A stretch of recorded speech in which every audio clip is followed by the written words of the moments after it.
회사를 다니다가 출산을 하면서 회사를 그만뒀어요. 회사 일도 회사 일이었는데 육아에 전념하기 위해서 남편과 상의한 끝에 회사를 그만두게 되었어요. 물론 그만둘 때 아깝지 않겠느냐며 다들 말리기도 했지만 육아가 더 중요했기에 저는 길게 생각을 하지도 않았어요. 그렇게 저는 지금까지 전업주부를 하고 있어요. 어떤 사람들은 전업주부가 마치 집에서 논다는 듯이 말을 하지만 집안일도 꽤 많답니다. 하루가 어떻게 가는지도 모르고 사는 것 같아요. 그런데 우리 형님은 그런 저를 보며 마치 집에서 논다는 듯이 말을 하고는 해서 불쾌할 때가 한두 번이 아니었는데요. 우리 집과 형님 집은 20분가량 떨어져 있었는데 요즘 들어 형님이 조카 수영이를 저에게 보라고 하는 일이 많아졌어요.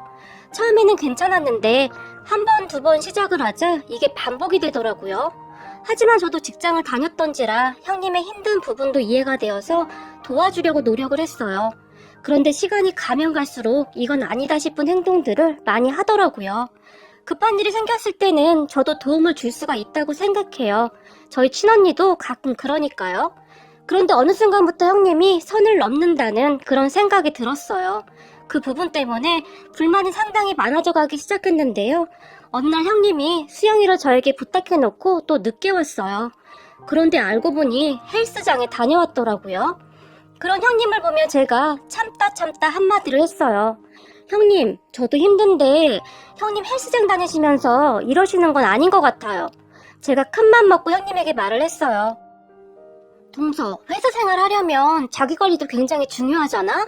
그런데 내가 요즘 살이 많이 쪄서 회사에서 조금 창피하거든. 동서도 회사 다녀봤으면서 그런 것도 이해 못해줘?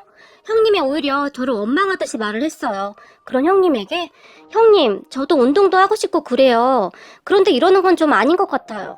저도 지금 살이 많이 쪄서 답답하거든요. 제가 다시 말을 했지만 동서는 전업주부잖아. 전업주부는 괜찮아. 뭐 만날 사람도 없고 맨날 집에만 있는데 살 좀 찌면 어때? 라며 약간 비아냥거리듯이 말을 했어요. 아무튼 저는 더 이상 힘들 것 같으니까 앞으로는 형님이 알아서 했으면 좋겠어요. 저도 이제부터 공부도 하고 다시 취업 준비도 해야 할 것 같아서요. 제가 약간은 불쾌한 말투로 말을 했어요. 하지만 형님은 동서, 왜 이렇게 속이 좁아? 서로 좋은 게 좋은 거라고 잘 좀 지내보자 라고 말을 하더니 덥석 제 팔짱을 끼웠어요. 기분이 나쁘더라고요. 그래서 제가 그 팔을 기분 나쁜 듯이 풀어버렸는데요. 그런 저를 보며 형님이 동서, 아무리 그래도 내가 형님인데 너무하는 거 아니야? 사람이 위아래가 있어야지 내가 이렇게까지 하는데 참 너무한다 라며 말을 하고는 획 하고 돌아서 가버렸어요. 그날 저녁 남편이 퇴근 후 집에 왔는데 저를 보자마자 다짜고짜 자기야, 형수님이랑 무슨 일 있었어? 라고 물었어요. 어? 무슨 일? 제가 별 상관하지 않고 말을 했는데요.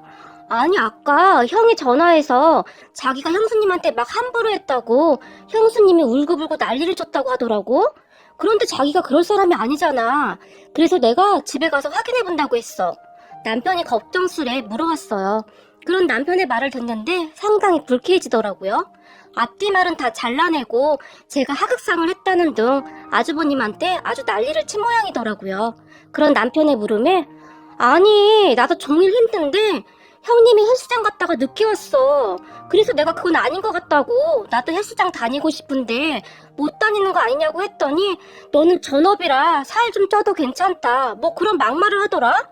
기분 나빠서 그건 아닌 것 같다고 한마디 했더니 쌩하고 가버리더라고.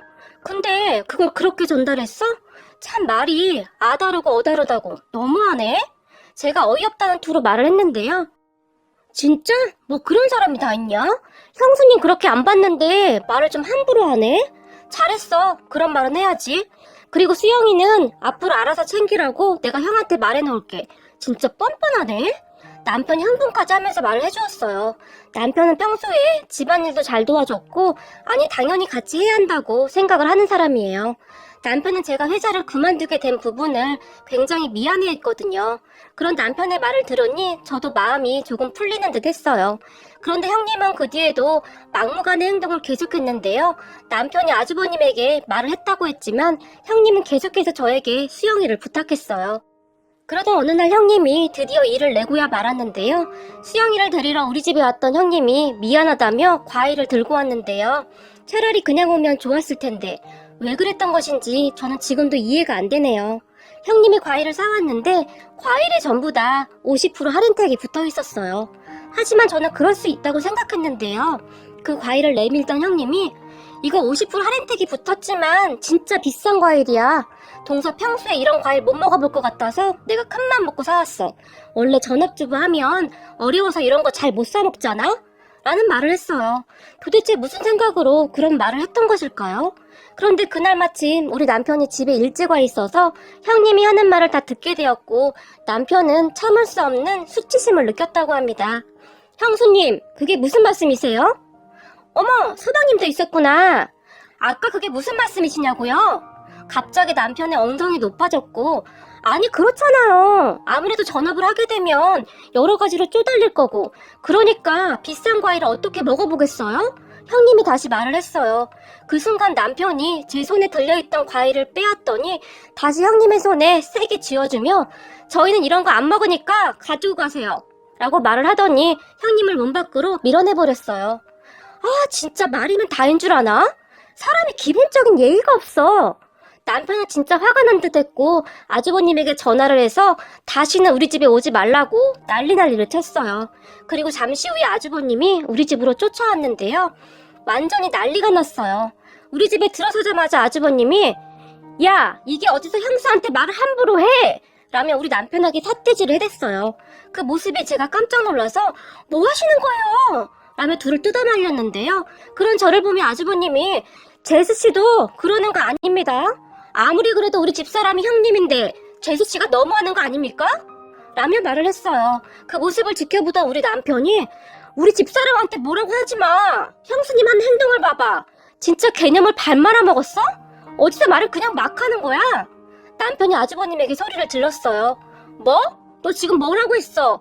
아주버님이 남편에게 달라들었지만 남편이 아주버님을 세게 밀어버렸고 아주버님은 그렇게 앞으로 고꾸라져 금방 일어나지를 못했는데요. 남편이 그런 아주버님을 잡아줬지만 아주버님이 남편의 팔을 뿌리치고 씩씩거리며 나가버렸어요. 그리고 다음날 병원에 갔다는데요. 시부모님에게 우리 남편이 그랬다고 일러 바쳤더라고요. 그 말에 저희 부부는 시부모님 집으로 가야만 했어요. 남편을 보자마자 시어머니가 너 진짜 네 형한테 그런 거야? 라고 물었어요. 내가 어디 그럴 사람이야? 형이 먼저 달라들었다니까? 남편이 불만스러운 표정으로 말을 했어요. 그럼 네 형한테 왜 그런 거야? 나한테 달라들길래 내가 밀어버린 거야. 너희들 도대체 왜 그런 거냐?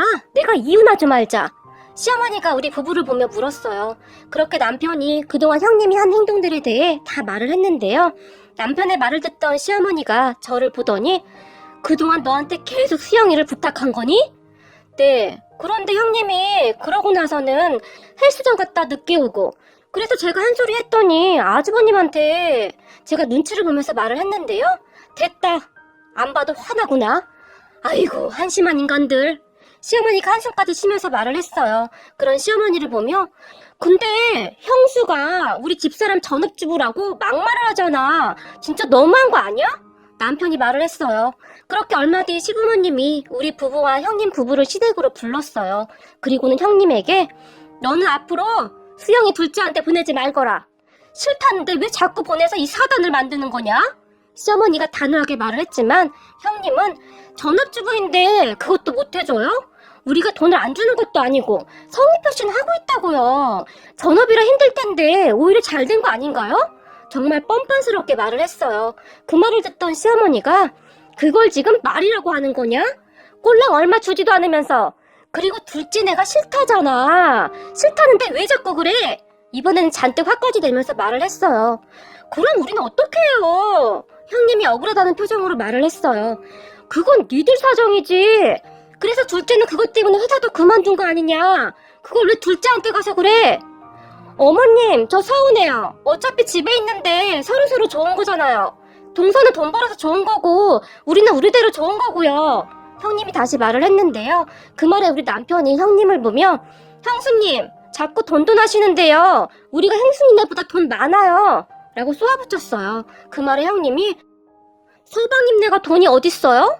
우리야 맞벌이라도 해서 돈이 있는 거지. 서방님 월급 얼마인지 제가 뻔히 아는데 괜히 허세 부리지 마요. 어이없다는 표정으로 말을 했어요. 그런데 그 말을 가만히 듣고 있던 시어머니가 지금 둘째네 집도 둘째네 친정에서 해준 거다. 그리고 사돈이 돈도 보내주는 걸로 내가 알고 있는데 시어머니가 저에게 물었어요. 네, 제가 괜찮다고 하는데도 아버지가 보내주셔서 그냥 잘 모아두고 있어요. 나중에 급할 때 쓰려고요. 제가 말을 했고 제 말을 듣던 형님이 집도 동서가 해왔다고? 깜짝 놀라서 물었어요. 집이야 돈이 좀 있는 사람이 하면 되는 거니까요. 제가 아무렇지도 않은 표정으로 말을 했고 동서, 그런데 왜 그동안 그런 말 안 했어? 형님이 다시 물었어요. 그 말에 굳이 묻지도 않은 말을 할 필요는 없었으니까요. 그리고 형님네 집은 전세인데 괜히 그렇잖아요? 기분 나쁠 수도 있다고 어머님이 굳이 말하지 말라고 해서요. 제가 대답을 했어요. 제 말에 형님이 얼굴이 시뻘개졌는데요. 그런 형님을 보며 남편이 형수님, 그 50%짜리 할인택 붙은 과일이요. 우리 집사람은 그런 과일 먹지도 않아요. 그냥 흔해 빠진 그런 과일을 뭐가 비싸다고 그렇게 생색을 내는 거예요? 우리 남편이 입을 잔뜩 내민 채 말을 했는데 제가 그런 남편의 팔을 툭 하고 쳤어요. 하지만 남편은 왜? 그동안 당신한테 그렇게 했는데 이 정도 말도 못해? 더 큰 소리로 말을 했어요. 그런 남편의 말에 형님이 서방님, 말 너무 함부로 하는 거 아니에요? 라고 따졌지만 그렇잖아요. 누가 선물로 할인택 붙은 과일을 사가지고 와요? 저는 이런 경우는 처음이라 놀라서요. 아니면 할인택 가격표 떼고 주던지. 남편 형님에게 다시 쏘아붙였어요. 그 말에 형님이 그만하세요 라고 말을 하더니 쌩안이 나가버렸어요. 그런 형님을 보며 시어머니가 아주버님에게 너 처신 똑바로 해. 이게 말이 되는 거니? 내가 웬만해야 네 처 편을 들어주지. 둘째네가 뭘 잘못했다고 거기 가서 그 난리를 쳐? 화까지 내면서 말을 했고 아주버님이 쭈뼛쭈뼛 거리면서 저 이만 가볼게요 라고 나가버렸어요. 제가 보기에 두 사람은 제가 정말 못 사는 줄 알았는데 그렇지 않다는 것에 놀란 듯 했어요. 그 둘이 그렇게 생각할 수밖에 없었던 것이 당연할 수도 있는데요. 저는 명품이나 그런 것에 별 관심이 없어요. 옷장에 있긴 있는데 굳이 하고 다니지는 않아요. 그냥 가벼운 가방이 좋거든요. 그리고 솔직히 그런 가방이 필요하지도 않았고요. 기저귀를 잔뜩 가지고 다니는데 그냥 가벼운 에코백이 제일 좋더라고요. 그런데 형님은 항상 화려했거든요. 옷도 항상 명품까지는 아니어도 꽤 값나가는 옷을 입었고 하물며 기저귀 가방도 정말 비싼 가방을 들고 다녔어요.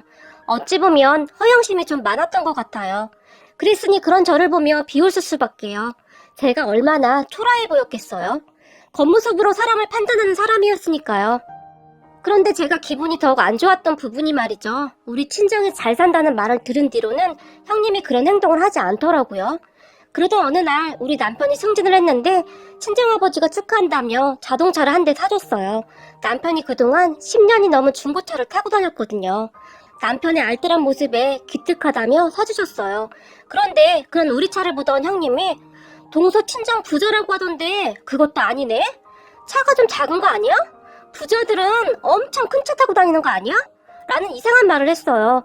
그 말을 듣던 남편이 무슨 말씀이세요? 이 차가 얼마짜린데요? 이렇게 선뜻 차를 뽑아주시는 장인어른이 어딨어요? 이 정도면 저한테는 감지덕지죠. 황당하다는 표정으로 말을 했어요. 남편의 말에 형님이 서방님은 왜 제가 말을 할 때마다 다 트집을 잡는 거죠? 마치 우리 친정은 아무것도 못 사준다는 그런 말로 들리네요. 씩씩거리며 말을 했고 형수님이야말로 말을 왜 그렇게 하시는 거예요? 남편이 물었어요. 그 말에 형님이 다시 화를 낸 채 가버렸는데요. 둘은 그렇게 만나기만 하면 티격태격 해대기 바빴어요. 그러던 어느 날 형님이 진짜 큰일을 냈는데요. 열등감에 사로잡혔던 형님이 일확천금을 노려보겠다며 어느 날 대출을 있는 대로 받아서 회사 직원이 추천해주던 걸 투자했다는데 그 돈을 거진 다 날렸다고 하네요. 그 바람에 시댁이 난리가 났는데요. 그날 시댁에 가보니 형님은 울고불고 난리고 시부모님과 아주버님은 한숨만 쉬고 있고 난리도 그런 난리가 없더라고요. 그런데 형님이 갑자기 제 눈치를 보더니 동서네 친정 잘 산다며 동서가 좀 도와주면 안 돼? 뭐 이런 말을 하는 겁니다. 정말이지 막무가내도 이런 막무가내가 없지 않나요? 도대체 형님이 새 고친 걸 제가 왜 해결해줘야 하는 건가요? 그동안 저한테 그렇게 못되게 굴었는데 말이죠. 그런 형님의 말에 그건 아니죠 형님. 제가 왜 형님이 새 고친 걸 해줘야 해요? 사 고친 돈이 한두 푼도 아니고 말이 되는 소리를 하세요. 제가 단박에 잘라버렸어요.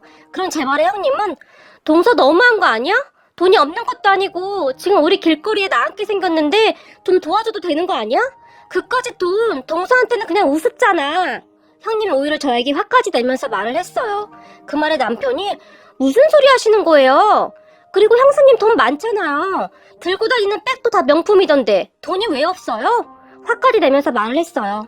그런 남편의 말에 형님이 서방님, 가족끼리 너무하는 거 아니에요? 어려울 때 서로 도우면서 살아야죠. 라고 말을 했고, 저희도 돈 없습니다. 저희는 맞벌이도 아니고 제 쥐꼬리만한 월급으로 먹고 살고 있거든요. 남편이 정말 어이없다는 투로 말을 했어요. 그런데 옆에 있던 아주버님이 재수씨, 저 한 번만 도와주세요. 재수씨가 좀 도와주시면 제가 꼭 갖겠습니다. 지금 길거리에 나 앉을 수는 없잖아요. 부탁 좀 드릴게요. 라고 사정을 했어요. 죄송해요 아주버님. 저희 그럴 돈이 없어서요. 진짜 재수없네? 돈만 많으면 다야? 형님이 그런 저를 째려보며 말을 했어요. 형님, 무슨 말씀을 그렇게 하시는 거예요? 그렇잖아. 돈만 많으면 뭐해. 가족이 힘들다는데 눈 하나 깜짝하지 않는데? 형님! 제가 순간 화가 나서 소리를 질렀는데요. 그런 형님을 보며 시아버지가 아니 첫째야, 말이 너무 심한 거 아니니? 내가 그동안 참고 있었는데 둘째가 왜 네가 사고 친 돈을 해줘야 하는 거니? 나가서 사람들한테 물어보렴. 이게 지금 말이 되는 소린지. 황당하다는 표정으로 말을 했어요. 그런 시아버지의 말에 그럼 아버님이 해주시던지요. 우리 보고 어쩌란 말이에요. 우리 지금 길거리에 나앉게 생겼는데요. 그리고 제가 그냥 달라는 것도 아니고 빌려달라는 거잖아요. 그게 그렇게 잘못된 거예요? 이제 보니 아버님도 돈 많는 동서편이었네요. 형님이 짜증난다는 목소리로 말을 했어요. 그런 형님의 말에 시아버지가 뒷목을 잡으며 어떻게 둘째한테 그렇게 막무가내로 돈을 달라고 할 수가 있는 거냐? 정 안 되면 그냥 여기 들어와서 같이 살아야지. 별 수 있겠냐? 시아버지가 최대한 화를 참으며 말을 했어요. 그 말에 시어머니도 머리를 감싸 안으며 아이고 내 팔자야 라고 말을 했는데요. 형님은 그런 것은 전혀 아랑곳하지도 않고 저는 어머님 아버님이랑 못 살아요. 저는 절대 그렇게 못해요. 동서가 돈 안 해주면 저는 이혼할 거예요. 라는 정말 정신나간 소리를 했어요. 형님은 그렇게 계속 저를 압박해왔어요. 하지만 그런 형님의 말에 남편이 맘대로 하시죠. 이혼을 하시든 마시든 그건 형수님 인생이니까요. 단호하게 말을 하며 저를 데리고 나와버렸어요. 저도 절대 도와줄 생각도 없었고요. 그렇잖아요. 형님이 평소에 정말 착했고 정말 불가피한 상황이라면 저도 좀 도와줄 순 있어요. 그런데 하는 행동이 너무 어이가 없고 기가 막히더라고요. 그 뒤 형님 부부는 이혼을 한다며 법원을 왔다 갔다 했는데요. 형님은 끝까지 저를 기만했어요. 법원 앞에서 사진을 찍어서 저에게 보내놓고는 잘 봐, 동서 덕분에 우리 이혼한다. 이런 문자를 보내기까지 했어요. 아무리 생각이 없어도 어떻게 이럴 수가 있나요? 형님은 그런 생쇼를 하더니 결국에는 이혼도 못했다고 하는데요. 그냥 저를 압박할 생각이었던 거죠. 나중에 시어머니한테 들으니 친정으로 들어가서 처가살이를 하는 모양이더라고요. 아주버님이 시어머니에게 전화를 해서는 앞으로 얼굴 보고 살지 말자고 했다고 합니다. 그 말에 시어머니도 잘 됐다. 우리 서로 얼굴 보지 말자꾸나 라며 전화를 끊어버렸고요. 그런데 그때 사돈어른이 시어머니에게 전화를 해서는 사돈 서운합니다 라고 말을 했다고 하는데요. 그런 사돈어른에게 시어머니가 대개 따님이 집을 홀라당 말아먹었는데 지금 누가 누구 보고 서운하다고 하는 겁니까? 지금 이 상황에서는 사돈이 우리에게 사과를 해야 하는 거 아닙니까? 라고 말을 했다는데 사돈어른이 신경질적으로 전화를 끊어버렸다고 합니다. 그러다가 얼마 전에는 사돈어른이 다시 전화를 했다는데요. 사돈 그러지 말고 애들하고 잘 풀어보시지요? 라는 말을 했다고 하네요. 하지만 시어머니는 제가 풀 게 뭐가 있나요? 우리가 꼴 보기 싫어서 나간걸요. 우리는 그냥 이대로 살아도 괜찮을 것 같습니다. 사돈이 잘 데리고 살으세요. 라고 말을 했다고 하는데요. 며칠 후에 또 전화를 해서는 사돈 제가 우리 딸 데리고 가서 무릎 꿇고 빌게 하겠습니다. 용서 좀 해주세요. 라는 말까지 했다고 하네요. 하지만 시어머니는 아니요 괜찮습니다. 우리는 괜찮으니까 절대 오지 마세요. 오셔도 문 안 열어줄 겁니다. 라고 전화를 끊어버렸는데요. 그 뒤 아예 전화를 받지도 않고 계세요. 시부모님도 화가 많이 난 상황인지라 정말 얼굴 안 보고 살겠다고 하더라고요. 그리고 얼마 전 형님네 부부가 찾아왔지만 시부모님은 정말 문을 열어주지 않았어요. 형님 부부는 친정에서도 천덕꾸러기가 된 듯 했는데요. 아주버님이 우리 남편에게 전화를 해서는 내가 잘못했으니까 네가 엄마 아버지 설득 좀 해줘봐. 나 눈치 보여서 처가살이 못하겠어. 제발 이렇게 부탁 좀 할게. 라고 말을 했다고 했으니까요. 하지만 시부모님의 생각은 완강하세요.